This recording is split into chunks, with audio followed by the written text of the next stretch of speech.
তবে কি এখানে এবারের আইপিএলে মোস্তাফিজের সমাপ্তি হচ্ছে? শেষ ওভারে লখনৌর বিপক্ষে 17 রান ডিফেন্ড করার পরেও নিজের দলকে জিতাতে পারেনি মোস্তাফিজ। শুধু দল নয়, ফিজও হেরে গেছে পুরো চেন্নাইবাসীর কাছে। কারণ এই ম্যাচ হারায় সুপার সিক্সের পরিসংখ্যানটা অনেকটা কঠিন হয়ে গেছে সিএসকের জন্য।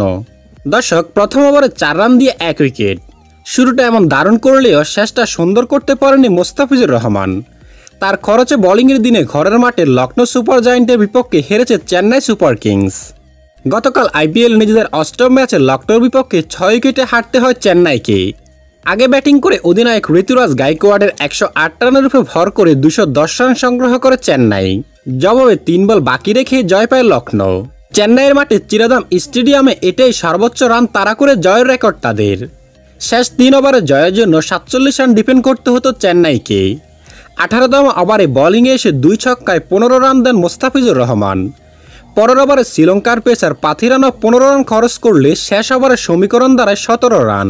শেষ ওভারে চেন্নাই মোস্তাফিজের উপরই ভরসা করলেও তিনি প্রতিদানটা ঠিকমতো দিতে পারেননি। 17 রান ডিফেন্ড করতে এসে প্রথম 2 বলে হজম করেন একটি 6 ও একটি 4। পরের বলে নো বল সহ আসে আরও একটি 4।